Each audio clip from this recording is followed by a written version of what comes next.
To purchase S&P 500 in Moomoo, the process is straightforward and quick. Start by opening the Moomoo app and logging into your account. From there, select the market option at the bottom of the screen, which will lead you to a new page. Look for the search icon at the top of the screen. Click on it, and then type in SPX to find the SPX S&P 500 index. Select this option, and you will be taken to a screen displaying the pricing of the selected stock and index fund. Next, click on the Straight option at the bottom of the screen, which will give you two options: Sell and Buy. Choose the Buy option.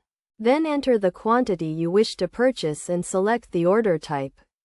After clicking the Buy button, you will be prompted to enter your Moomoo trading password. Once you have done so, your S&P 500 purchase will be complete.